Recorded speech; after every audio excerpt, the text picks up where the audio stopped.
أعوذ بالله من الشيطان الرجيم.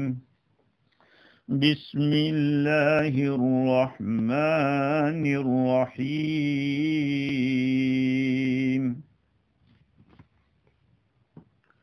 إنك لا تهدي من أحببت ولكن الله يهدي من يشاء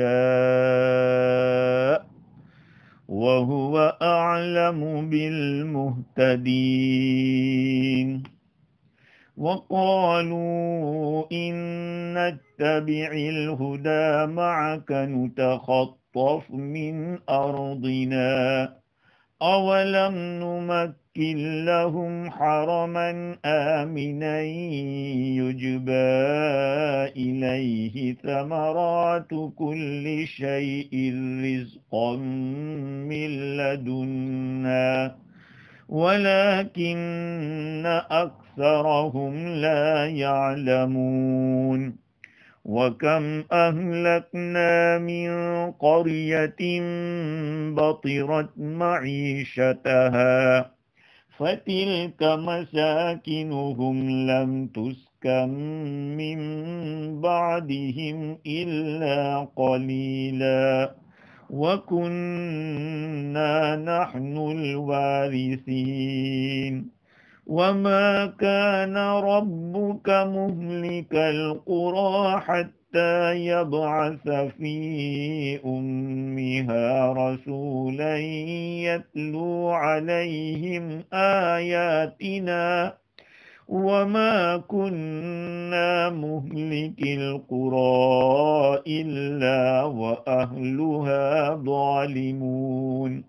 وما أوتيتم من شيء فمتاع الحياة الدنيا وزينتها وما عند الله خير وأبقى أفلا تعقلون. صدق الله العظيم. معزز سامعین، بزرگوں، پیارے بھائیوں اور سننے والی خواتین،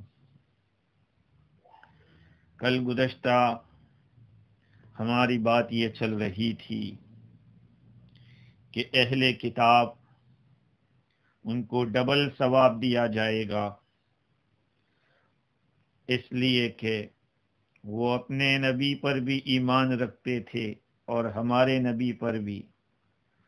دوسری بات یہ کہ ان کی صفات کیا تھی، کوالٹیز کیا تھی، تو قرآن مجید نے اس کو بھی بیان کیا کہ وہ برائی کو بھلائی سے ختم کرتے ہیں اور جب جاہلوں سے ملتے ہیں تو سلام علیکم کہہ کر چل دیتے ہیں، سلام متارکت کرتے ہیں، اور اس کے ساتھ ساتھ لغویات کے اندر وہ مشغول نہیں ہوتے ہیں۔ یہ ساری صفات ان کی بیان کی۔ اب ان آیات کے اندر خاص طور پر مکہ کے لوگوں میں حضرت خواجہ ابو طالب حضور اکرم صلی اللہ علیہ وسلم کے چچا، ان کو ہدایت نہیں ملی، جبکہ آقا صلی اللہ علیہ وسلم کے ساتھ ان کا تعلق کیسا تھا۔ حضور کی خدمت میں وہ پیش رہتے تھے۔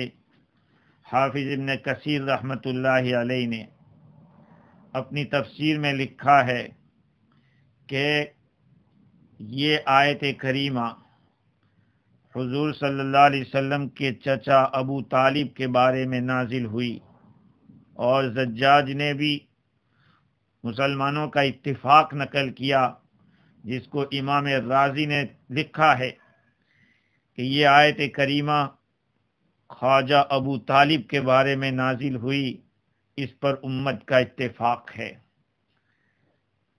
ابن کثیر رحمۃ اللہ علیہ فرماتے ہیں کہ ابو طالب حضور کی حفاظت کرتے تھے، مدد کرتے تھے، آپ کے ساتھ ہی کھڑے رہتے تھے، بہت زیادہ محبت کرتے تھے، طبعی محبت، شرعی محبت نہیں۔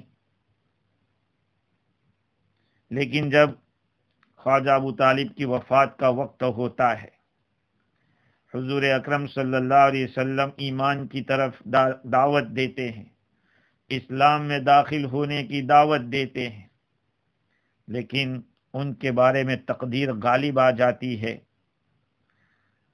اور اپنے آبائی دین کے اوپر ان کی موت آتی ہے۔ خیر، اس میں اللہ کی حکمت ہوگی جو بھی، لیکن اس آیت کریمہ میں جو پہلی آیت ہے اس کے اندر اللہ تعالیٰ نے اپنے حبیب صلی اللہ علیہ وسلم کو یہ بتایا کہ آپ جس کو چاہیں ہدایت نہیں دے سکتے، اللہ جسے چاہتا ہے اسے ہدایت ملتی ہے، اور اللہ ہی وَهُوَ أَعْلَمُ بِالْمُهْتَدِينَ، وہی جانتا ہے کہ ہدایت پہ کون آنے والا ہے اور ہدایت پہ کون نہیں آنے والا۔ دیکھیے آیت کریمہ کا بیک گراؤنڈ کچھ یوں ہے۔ سعید ابن مسیب رحمت اللہ علیہ اپنے والد سے نقل کرتے ہیں کہ ابو طالب کے پاس جب موت آئی تو حضور اکرم صلی اللہ علیہ وسلم تشریف لے گئے، وہاں دیکھا کہ اس مجلس میں ابو جہل بھی ہے، عبداللہ ابن ابی امیہ بھی ہے۔ آقا صلی اللہ علیہ وسلم نے فرمایا، یا عم قل لا الہ الا اللہ کلمۃ احاج لک بہا عند اللہ، یہ چچا آپ لا الہ الا اللہ کہہ دو، یعنی ایسا کلمہ کہہ دو جس کے ذریعے میں اللہ کے سامنے آپ کے لیے کچھ حجت کر سکوں کہ انہوں نے دنیا سے آتے آتے کلمہ پڑھ لیا تھا، یہ کلمہ آپ پڑھ لو جس کے ذریعے میں اللہ کے سامنے حجت قائم کروں گا۔ ابو جہل اور عبداللہ ابن ابی امیہ نے کہا، اترغب عن ملت عبد المطلب، کہا کہ ابو طالب کیا اپنے ابا عبد المطلب کے دین سے اعراض کر رہے ہو، بے رغبتی کرتے ہو؟ آقا صلی اللہ علیہ وسلم ابو طالب کے سامنے دین پیش کرتے رہے اور وہ دونوں اپنی بات دہراتے رہے۔ آخر میں ابو طالب نے یہ کہا کہ میں تو اپنے باپ دادا عبد المطلب ہی کے دین پہ جاتا ہوں، اور لا الہ الا اللہ کہنے سے انکار کر دیا۔ رحمت عالم صلی اللہ علیہ وسلم نے فرمایا، لَأَسْتَغْفِرَنَّ لَكَ وَمَا لَمْ أُنْهَ عَنْهُ، اے چچا میں آپ کے لیے اللہ تعالی سے مغفرت مانگتا رہوں گا جب تک کہ مجھے اس سے روک نہ دیا جاوے۔ یہ حدیث ہے۔ اس حدیث میں آگے یہ بھی ہے کہ اللہ تعالیٰ نے اس وقت یہ آیت کریمہ نازل فرمائی، ما كان للنبي والذين آمنوا أن يستغفروا للمشركين ولو كانوا أولي قربى من بعد ما تبين لهم أنهم أصحاب الجحيم۔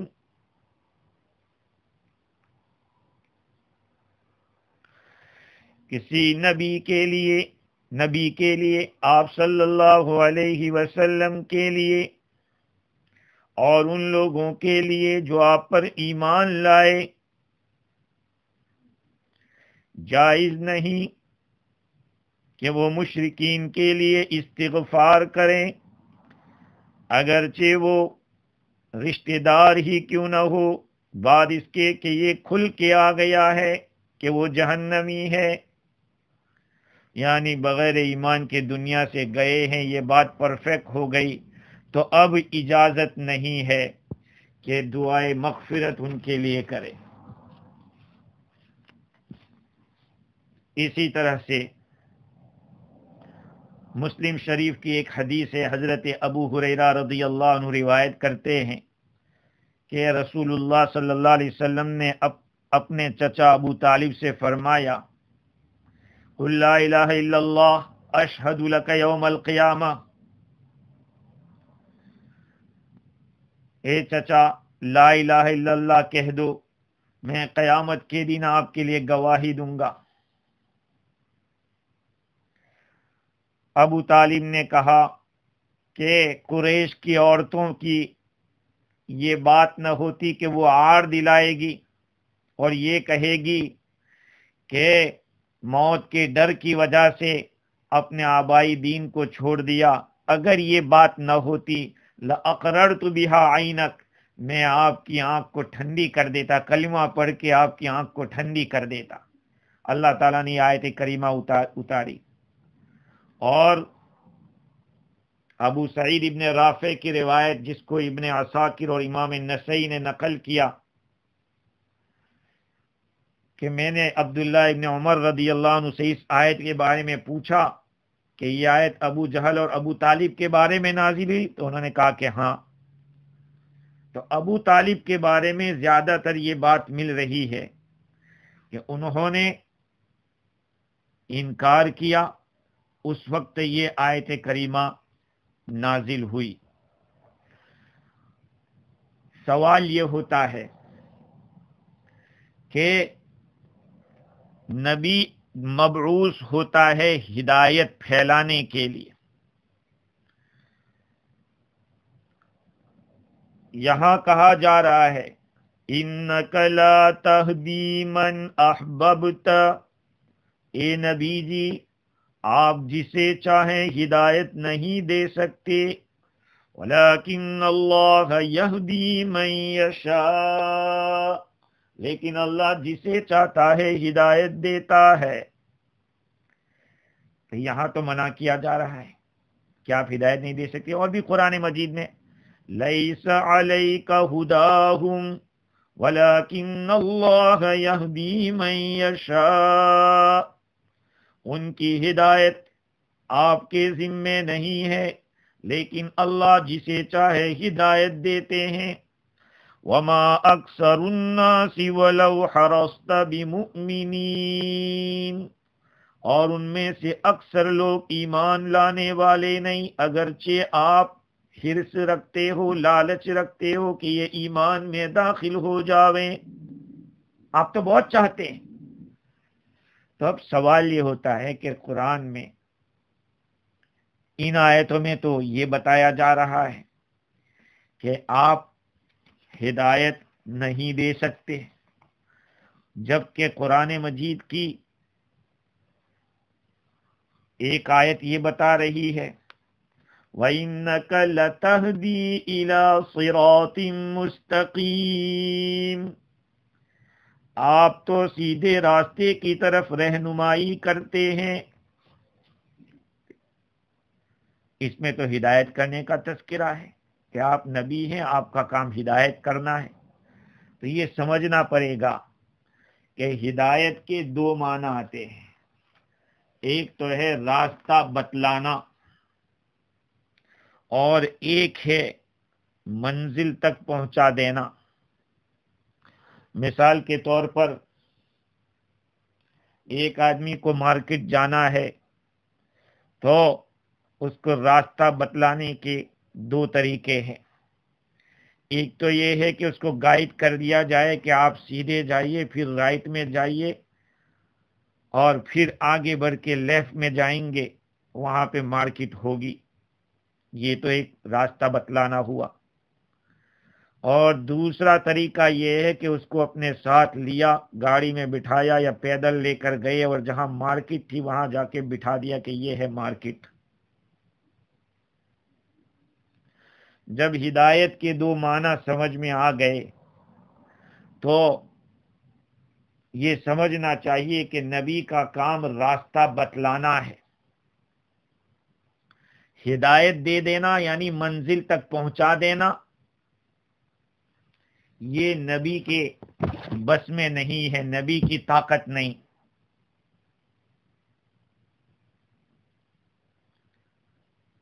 جیسے کہ کتابوں کے احادیث شریفہ سے یہ بات معلوم ہو رہی ہے۔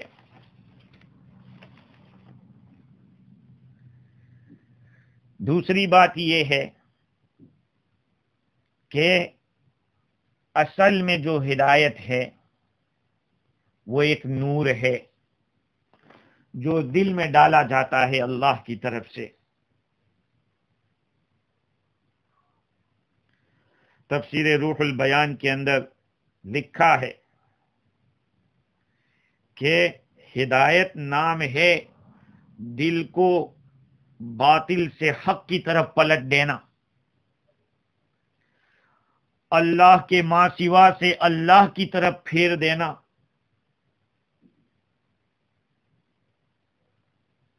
یہ کام اللہ کا ہے، یہ کام نبی کا نہیں ہے۔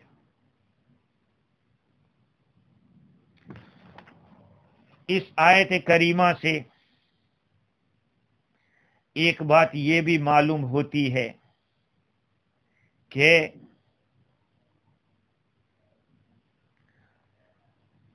اللہ کے رسول صلی اللہ علیہ وسلم کی کتنی خدمت کی ابو طالب نے، اور کتنا ڈیفینس کیا، لوگوں کی کتنی کڑوی کسیلی سنی، لیکن ایک طبعی محبت تو تھی، شرعی محبت نہیں تھی، تو محروم رہے۔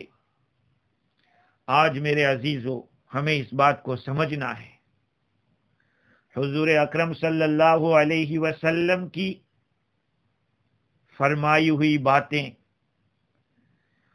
شریعت کے اندر جو احکام حضور لائے ہیں ان سے محبت رکھنا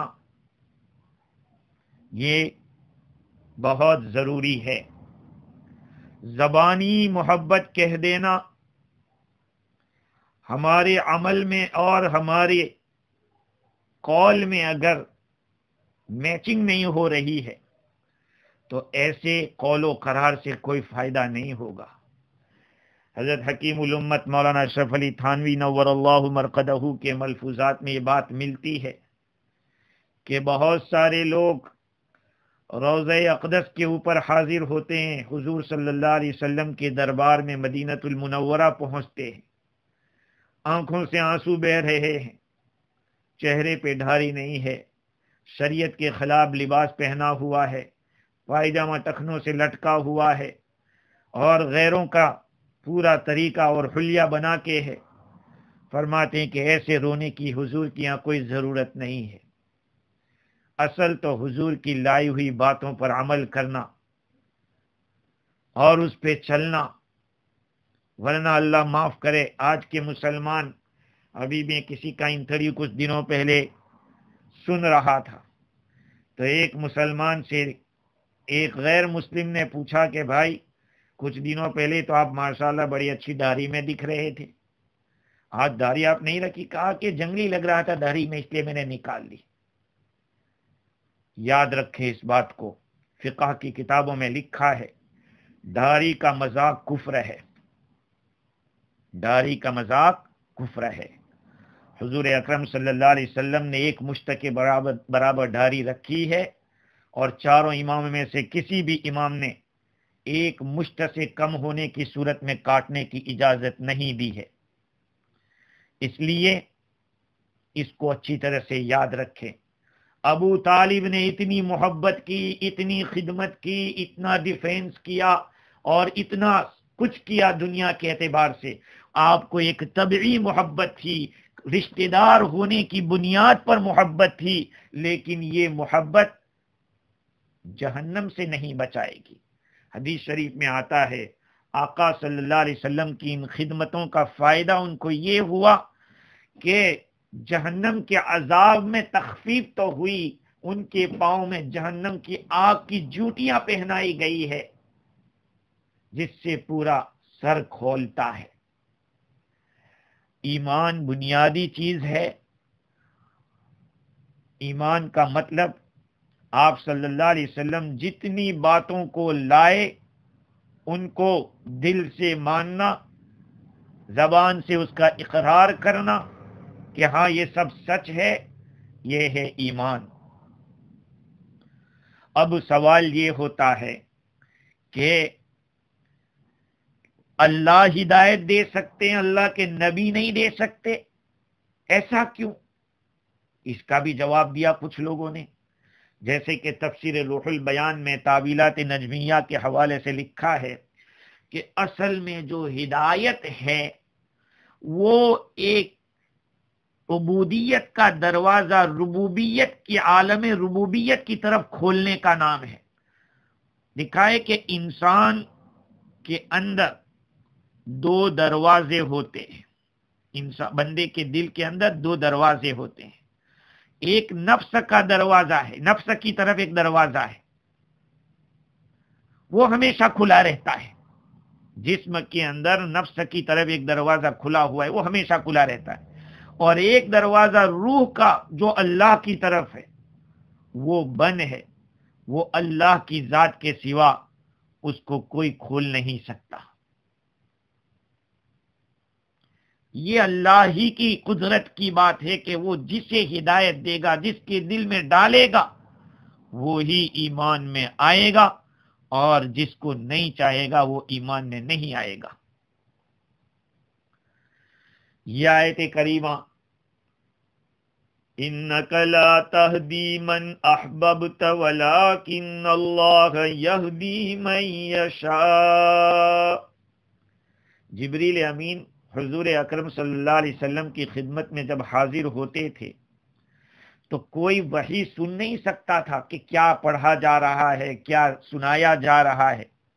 جبیر ابن مطعم رضی اللہ عنہ فرماتے ہیں کہ لم يسمع احد الوحی یلقى علی النبی صلی اللہ علیہ وسلم الا ابا بکر الصدیق، حضور صلی اللہ علیہ وسلم پر جب وحی نازل کی جاتی تھی کسی نے نہیں سنا سوائے ابو بکر صدیق کے رضی اللہ عنہ کے۔ انہوں نے جبریل امین کو سنا کہ وہ عرض کر رہے ہیں یا محمد اقرا، اے محمد آپ پڑھیے، انک لا تہدی من احببت ولکن اللہ یہدی من یشاء، آپ جسے چاہے اس کو آپ ہدایت نہیں دے سکتے، ولیکن اللہ یہدی من یشاء، لیکن اللہ جسے چاہتا ہے اسے ہدایت ملتی ہے۔ آگے کا لفظ دیکھیے، وَهُوَ أَعْلَمُ بِالْمُهْتَدِينَ، اللہ تعالیٰ ہی خوب جاننے والا ہے ان لوگوں کو جو راہ پر آنے والے ہیں۔ یاد رکھو الفاظ کو دیکھو، قرآن کے قصہ کہانیاں سن کر دین نہیں سمجھ میں آئے گا، قرآن کے ایک ایک حرف، ایک ایک کلمے کو اور ایک ایک حرف کو دیکھو۔ قرآن کیا کہتا ہے؟ وَهُوَ أَعْلَمُ، اللہ ہی زیادہ جانتا ہے، اللہ ہی زیادہ جانتا ہے۔ ارے ہدایت دینے کی بات کیا کرتے ہو کہ ہدایت کوئی نہیں دے سکتا اللہ کے سوا؟ ہدایت کس کو ملے گی اس کا بھی پتہ نہیں ہوتا۔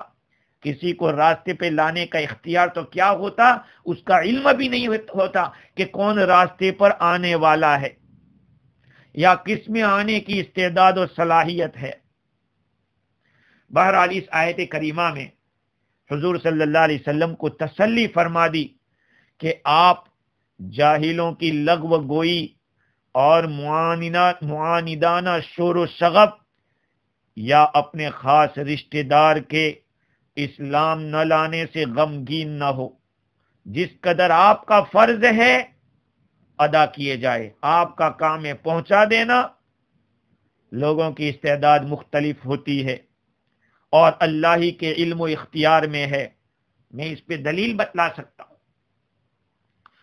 حضور اکرم صلی اللہ علیہ وسلم نے اللہ تعالی سے دعا کی کہ یا اللہ ابو جہل بن ہشام یا عمر بن خطاب، عمر بن خطاب، ان دونوں میں سے جو تیرے نزدیک پسندیدہ ہو یا جس کی تقدیر میں ہدایت ہو، یا اللہ تو اس کو ہدایت دے دے۔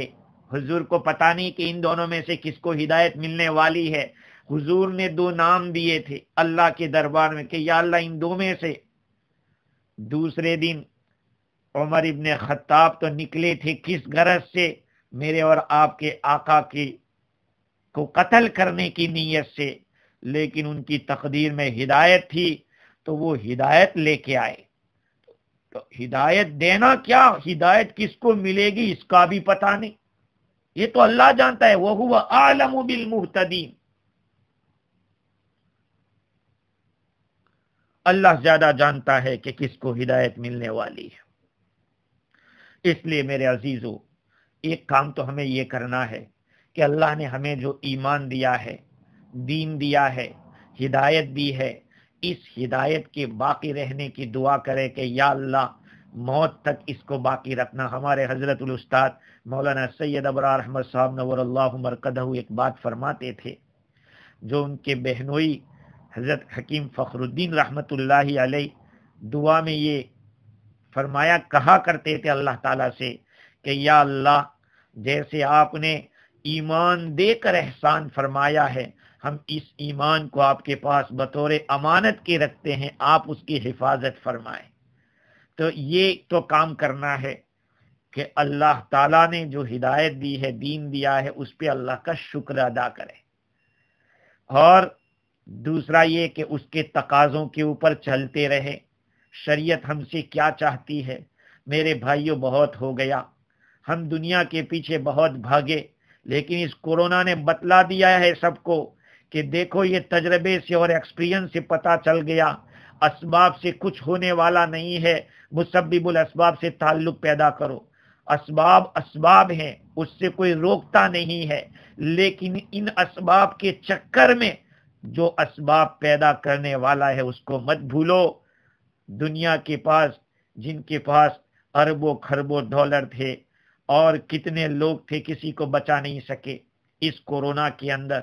اس لیے اللہ سے تعلق پیدا کر لو۔ اللہ مجھے بھی اپنا تعلق عطا فرمائے، آپ کو بھی اپنا تعلق عطا فرمائے، اور شریعت کے تقاضے کو ہر حال میں پورا کرنے والا بنائے، اور رضا و رغبت کے ساتھ دین پر چلنے والا بنائے۔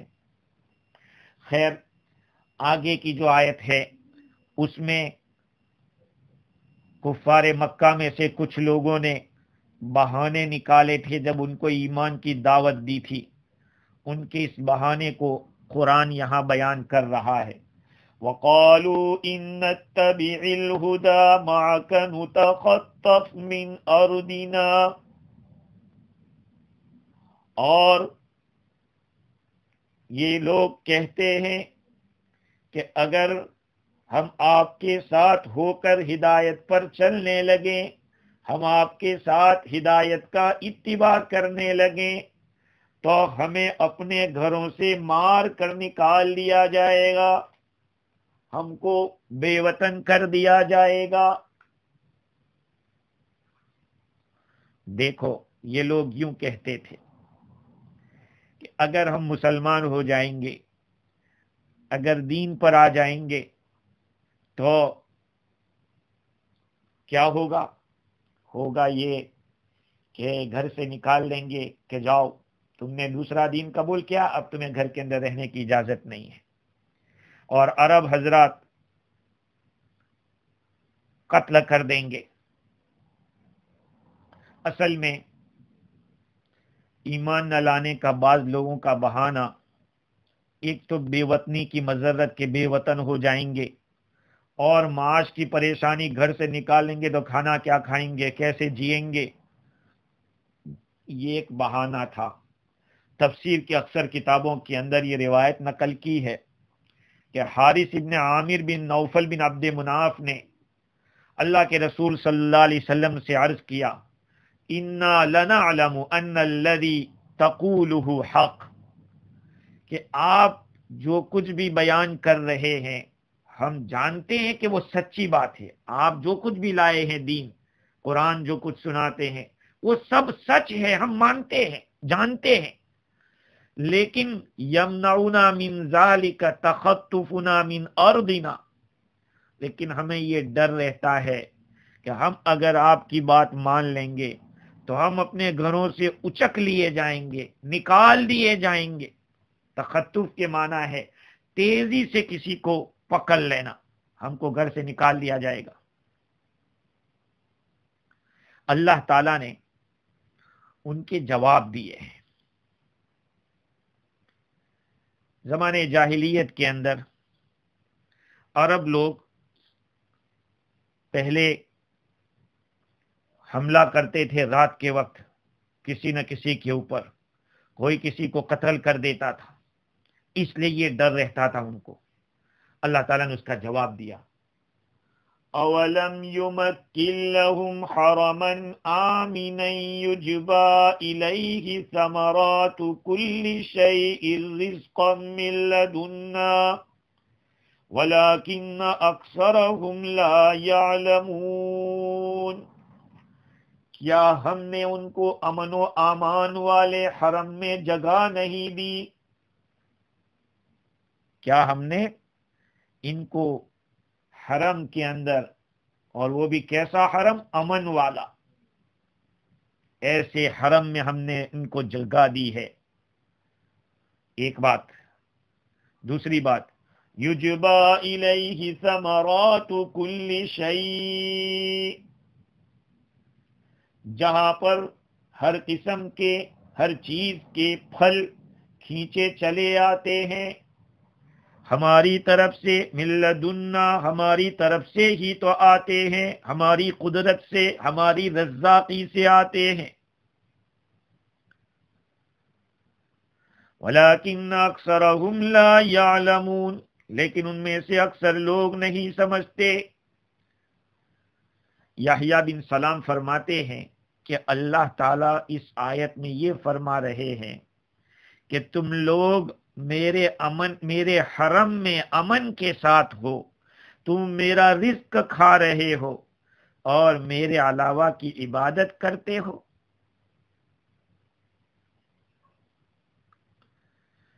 گویا کہ تم لوگ اس بات سے جب میرے غیر کی عبادت کرتے ہو پھر بھی امن کے ساتھ رہ رہے ہو، کھا پی رہے ہو۔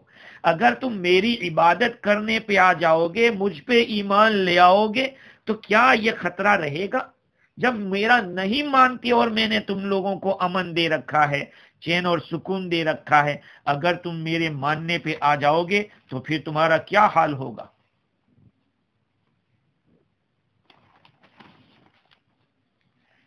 اللہ تعالیٰ نے مکہ والوں کو جو خاص نعمتیں عطا فرمائی تھی، ان میں سے ایک نعمت یہ کہ امن تھا۔ وہاں ایسا امن تھا کہ یہ بات وہاں مشہور تھی، ہرن کے ساتھ بھیڑیا بھی اگر کھڑا ہو تو حرم میں بھیڑیا ہرن کے اوپر حملہ نہیں کر سکتا، اور اگر کبوتر کے ساتھ چیل ہو، کھا جانے والا، حملہ کرنے والا پرندہ، اس کے ساتھ بیچارہ کبوتر ہو تو کہا کبوتر کو بھی وہ چھو نہیں سکتا۔ اتنا بڑا امن ہے وہاں۔ تو اللہ تعالیٰ نے ان کو جواب دیا کہ تم لوگوں کو تو ہم نے امن بھی دیا ہے، اور دوسری بات یہ کہ روزی روٹی کا مسئلہ تو مکہ میں ہوتا کیا ہے، پکتا کیا ہے؟ حضرت سیدنا ابراہیم علیہ السلام کی دعا، جہاں ہر قسم کے پھل، ہر قسم کے میوے آتے ہیں۔ قرآن بھی جب الفاظ کو بیان کرتا ہے، دیکھیں، یجبا الیہ ثمرات کل شیء، ثمرۃ کے معنی پھل، جس کو ہم فروٹ کہتے ہیں، اور فروٹ تو کس کا ہوتا ہے؟ صرف درخت کا ہوتا ہے، لیکن قرآن نے ہر چیز کا پھل کہا۔ اس کا یہ معنی نکلتا ہے کہ دنیا میں جہاں کہیں کوئی چیز بنتی ہے، چاہے درخت سے نکلتی ہو، چاہے مشینری سے، فیکٹری اور کارخانے سے نکلتی ہو، ساری چیزیں کھینچی کھینچی حرم پاک میں آ جاتی ہے، اور اس میں کوئی شک نہیں، جس نے حج کیا ہے یا عمرہ کیا ہے، حرمین شریفین کی جس نے زیارت کی ہے، وہ اس نے دیکھا ہوگا کہ دنیا کے کونے میں ایک چیز ہو رہی ہے، وہ حرم میں پہنچ رہی ہے۔ ہمارے ملکوں میں چیزیں نہیں ملتی، وہ چیزیں وہاں جا رہی ہیں۔ جو موبائل دنیا کے اندر نکلتے پہلے حرم میں پہنچتے ہیں۔ جتنی بھی ایجادات ہو رہی ہے، ہر چیز کا پھل پہلے حرمین میں پہنچتا ہے وہاں۔ اور بلکہ یوں کہا جائے میرے عزیزو کہ جو پھل ہمارے ملکوں میں ہوتے ہیں وہ اس سے اچھی کوالٹی کے وہاں ملتے ہیں۔ دعا ہے ابراہیم علیہ السلام کی، اور خود قرآن کا یہ اعلان ہے، یجبا الیہ ثمرات کل شیء، ہر چیز کے میوے، ہر چیز کے پھل اس کی طرف کھینچے کھینچے لائے جاتے ہیں۔ وَلَٰكِنَّ أَكْثَرَهُمْ لَا يَعْلَمُونَ، لیکن اکثر لوگ اس کو جانتے نہیں ہیں، اکثر لوگ اس کو جانتے نہیں۔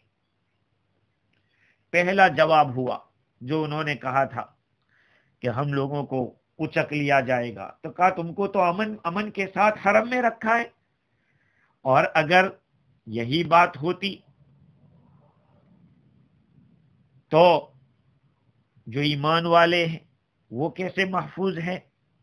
حالات تو، امتحان تو ہوتا ہے، لیکن وہ لوگ بھی تو رہ رہے ہیں، وہ لوگ بھی کھا پی رہے ہیں۔ دوسرا جواب قرآن کیا دیتا ہے؟ وَكَمْ أَهْلَكْنَا مِنْ قَرْيَةٍ بَطِرَتْ مَعِيشَتَهَا،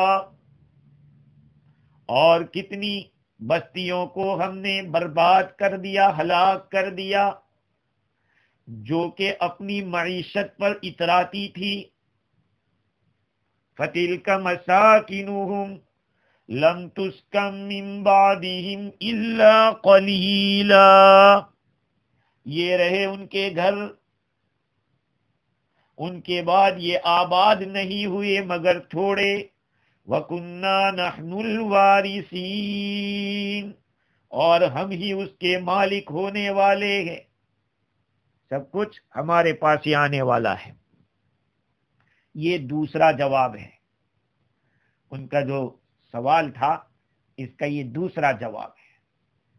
مطلب یہ ہے کہ بہت ساری بستیاں جن کا حال امن کے اندر، عیش و عشرت کے اندر مکہ والوں جیسا تھا، مکہ والے جیسے ابھی امن میں ہے اور خوشحال ہیں، کا ایسے بہت سارے بستی والے لوگ اسی طرح کے تھے، لیکن ان کو نعمت نے سرکشی پہ اتارا، انہوں نے ناشکری کی، تو ہم نے ان کو برباد کر دیا، ان کے گھروں کو ویران کر دیا، یہاں تک کہ وہ جب دنیا سے چلے گئے تو ان کے گھروں کو کوئی آباد کرنے والا بھی نہیں ملا۔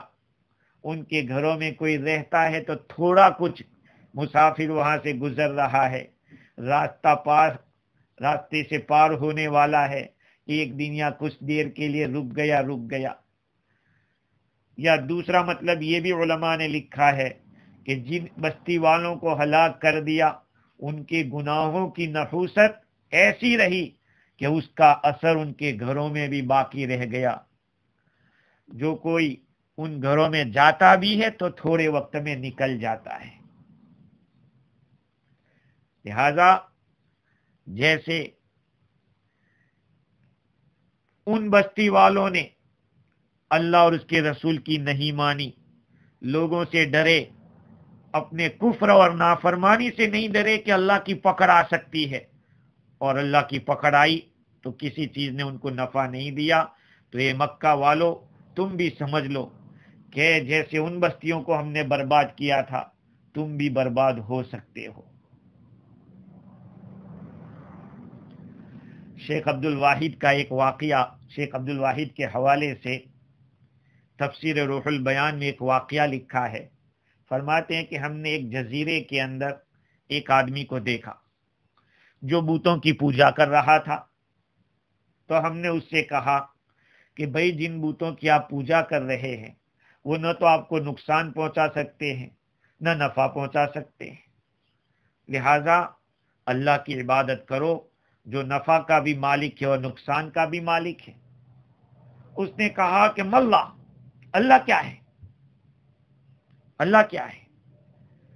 تو انہوں نے جواب دیا شیخ عبد الواحد نے، الذی فی السماء عرشہ وفی الارض بطشہ، اللہ وہ ذات ہے جس کا عرش تو آسمان پر ہے، آسمان کے اوپر ہے، لیکن اس کی پکڑ زمین میں بھی ہے، کوئی اس سے چھپ نہیں سکتا۔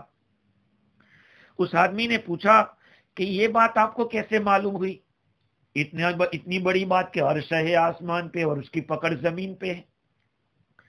تو انہوں نے جواب دیا کہ انہوں نے ایک معزز رسول ہماری طرف بھیجا، انہوں نے اپنی رسالت کا حق ادا کیا، رسالت کو پہنچا دیا، اللہ نے اپنے پاس ان کو بلا دیا، ہمارے پاس ایک کتاب چھوڑ کے گئے، وہ اللہ کی کتاب ہے، اس کو ہم پڑھتے ہیں۔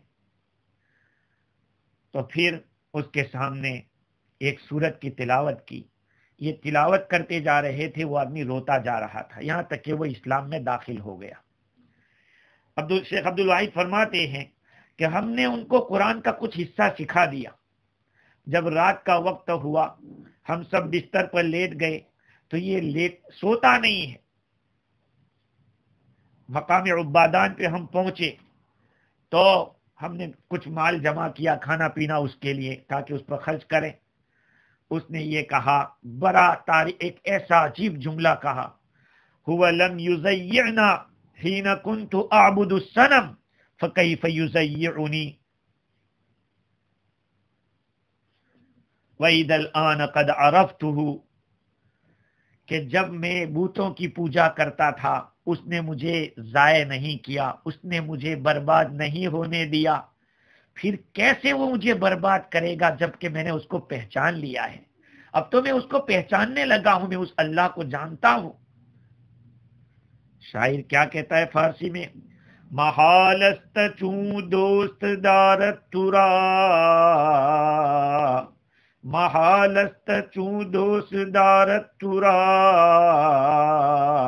کہ در دست دشمن گزارت ترا۔ جب اے اللہ تیرے جیسے کو اگر دوست بنا لیا جاوے تب تو یہ امپاسبل ہے کہ وہ کسی دشمن کے ہاتھ میں چھوڑ دے۔ جو خدا سے دوستی کر لے گا خدا کسی دشمن کے حوالے نہیں کرے گا۔ حالات دنیا میں آئیں گے میرے عزیزو، آج ہمیں اللہ سے اپنا معاملہ صحیح کرنے کی ضرورت ہے، ہمیں اللہ سے محبت کرنے کی ضرورت ہے، اور محبت ایسا نہیں ہے کہ میٹھا میٹھا ہپ ہپ کڑوا کروا ٹھو ٹھو۔ ارے بھائی، محبت میں کبھی وفا بھی ہوتی ہے، جفا بھی ہوتی ہے۔ اللہ کبھی محبت میں آزماتا بھی، حالات بھی لاتا ہے۔ خیر، ایک بات یہاں محدث مولانا اشرف علی تھانوی نور اللہ مرقدہ نے لکھی، وہ فرماتے ہیں کہ مکہ والے جو لوگ ایمان نہیں لا رہے تھے، ان کے ایمان نہ لانے کا ایک سبب اپنی خوش عیشی پر نازا ہونا تھا، فخر کرنا تھا۔ ارے ہمارے یہاں تو یہ ہے، ہمارے یہاں کچھ نہیں ہو سکتا، ہمارے یہاں تو اتنی صفائی ہوتی ہے، ہمارے ملک میں یہ ہوتا ہے وہ ہوتا ہے۔ اپنے عیش کے اوپر فخر کرنا یہ اللہ کو پسند نہیں ہے۔ ہر نعمت کو اللہ کی طرف منسوب کرو کہ اللہ کا احسان ہے کہ اس نے ہمیں اس حال میں رکھا ہے۔ بدحال ہو اس کو چاہیے کہ اپنے سے زیادہ برے حال میں ہو اس کو یاد کرے۔ حضرت شیخ سعدی رحمت اللہ علیہ فرماتے ہیں کہ ایک دفعہ میں نے دیکھا ایک آدمی اچھے سے بوٹ اور شوز پہن کے جا رہا تھا، میں نے اللہ سے کہا کہ یا اللہ، یہ کندے نہ تراش، اس کے پاس بیچارے کے پاس نہ علم ہے نہ کوئی عمل ہے، اور اتنے اچھے شوز پہن کے جا رہا ہے تو کیا ہے؟ آگے چل کے شیخ سعدی رحمت اللہ علیہ نے دیکھا کہ ایک آدمی کا پاؤں ہی نہیں ہے۔ شکر ادا کیا اللہ کے، یا اللہ اتنا تو ہے کہ میرے پاس صحیح سالم پاؤں ہے کہ میں اس کے ذریعے چل سکتا ہوں۔ تو ہم لوگوں کو ہر حال میں نعمت کو اللہ کی طرف منسوب کرنا ہے کہ یہ اللہ کی طرف سے مجھے ملا ہے۔ خیر، اللہ تعالیٰ نے ایک جواب ان کو یہ دیا کہ جیسے اور بھی بستیوں کو جو فخر کر رہی تھی اپنے عیش کے اوپر، آج ان کے گھر خالی پڑے ہیں، کھندرات بنے ہوئے ہیں، لوگ ان کے گھروں کے پاس سے گزرتے ہیں تو تذکرہ کرتے ہیں کہ یہ فلاں صاحب کا مکان تھا، آج کوئی رہنے والے نہیں، وہاں بھوت رہ رہے ہیں، وہاں جنات بسیرا کیے ہوئے ہیں۔ وَكُنَّا، اللہ تعالیٰ فرماتے ہیں کہ سب ہمارے قبضے میں آنے والا ہے، ہم سب چیزوں کے مالک ہونے والے ہیں۔ اگر یہ صحیح نہیں راستے پر نہیں آئے تو پھر ہم ان کو ٹھکانے لگا دیں گے، اور پھر یہ سب چیزیں ہمارے قبضے میں آنے والی ہیں۔ لہٰذا میرے عزیزو، ان چیزوں کے اوپر، دنیا کی چیزوں کے اوپر فخر کرنے سے کچھ حاصل ہونے والا نہیں ہے۔ اصل تو اللہ کی نعمتوں کا شکر ادا کرنا چاہیے، اور خصوصاً نعمت ایمان کا اور بھی نعمتوں کا شکر ادا کرے۔ آگے اور بھی اللہ تعالیٰ نے ان لوگوں کو جواب دیا ہے، انشاءاللہ العزیز مزید گفتگو آئندہ کل کریں گے۔ اللہ تعالیٰ مجھے بھی اور آپ کو بھی دین کی صحیح سمجھ عطا فرمائے، اللہ تعالیٰ کی تمام قسم کی نعمتوں کی قدردانی کی توفیق عطا فرمائے، ناقدری سے ہماری حفاظت فرمائے۔ ناقدری سے نعمتیں اللہ چھین لیتا ہے، اور قدردانی سے اللہ نعمتوں کو بڑھاتا ہے۔ اللہ تعالیٰ ہمیں اپنے قدردان بندوں میں شامل فرمائے۔ این دعا جملہ جہاں آمین بات، وآخر دعوانا ان الحمدللہ رب العالمین۔